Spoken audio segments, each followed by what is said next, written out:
Bonsoir mesdames, bonsoir messieurs. C'est un immense plaisir de vous accueillir ce soir en compagnie de Sarah Miles.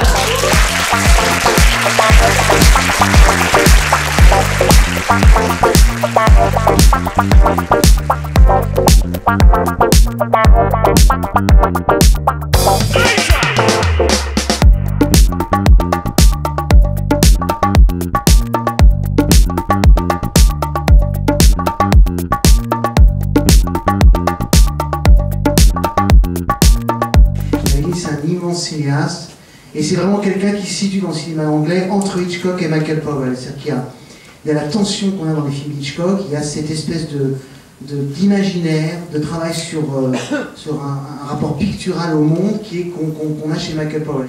Et La Fugue de Ryan, que vous allez découvrir ce soir, c'est un de ses plus beaux films.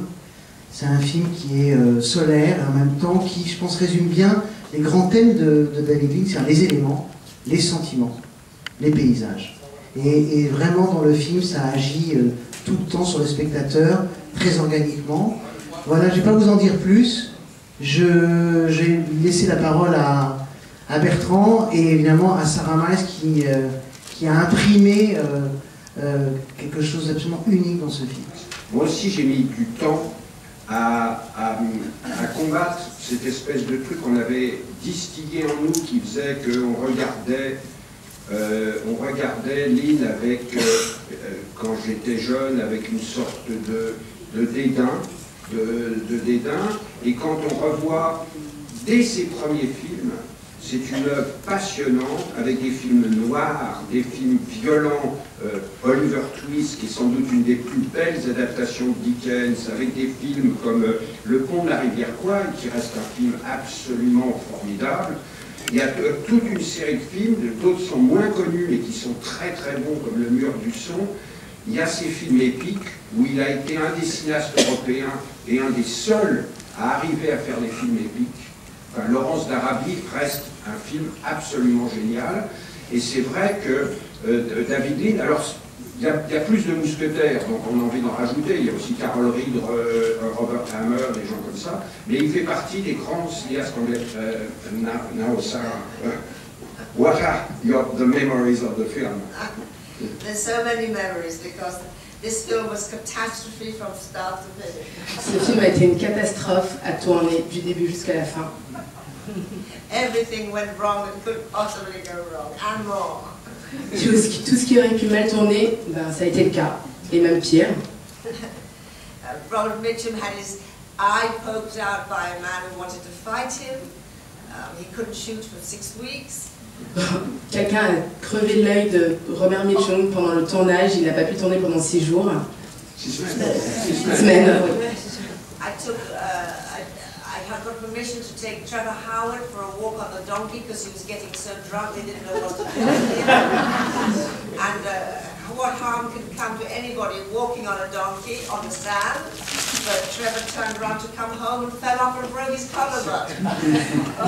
Il est monté sur un âne et à un moment il est tombé, il s'est cassé le bras. La colonne vertébrale, il s'est cassé. Voilà, hein? Oui. Ah ben oui, l'épaule.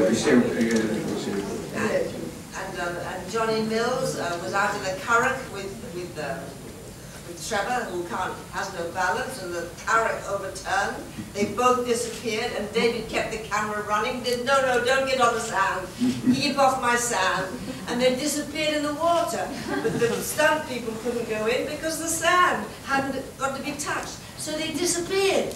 And then suddenly, Trevor popped up, but no John. Oui, John Mills était dans une sorte de barque avec Trevor Howard et tout d'un coup la barque s'est renversée. Tous les deux ils ont disparu, ils sont tombés dans l'eau et ils ont complètement disparu. Et David Lean hurlait, disait surtout ne marchez pas sur le sable, surtout restez pas sur le sable. Donc on ne savait pas où ils étaient. Et ils avaient disparu et aucun des personnes de cascadeurs ne pouvait y aller parce qu'il y avait interdiction de marcher sur le sable, donc ils ne pouvaient pas gagner l'eau. Et tout d'un coup, Trevor Howard a surnagé, a réapparu, mais pas John Mills. Il n'est pas réapparu. What happened to him? What happened exactly? What happened to Johnny Mill? Johnny, where's Johnny? And then about 10 minutes later, he was half drowned. And he came up on shore and he had to go to hospital for 2 weeks. Il est arrivé à moitié noyé et on a dû l'amener à l'hôpital où il est resté 2 semaines comme ça à l'hôpital. And then Leo McKern, who played my father, David wanted him to go out into the storm. And he said, I'll go out swimming because I'm a strong swimmer, David, but if my hand goes up like this, it means send the men in because I'll be drowning. Oui. Et Leo McKern a accepté d'aller dans l'eau, dans la tempête, mais il a dit, David, je suis un très bon nageur, je veux bien y aller, mais quand si j'élève ma main comme ça, il faut envoyer les types parce que je serai en train de me noyer.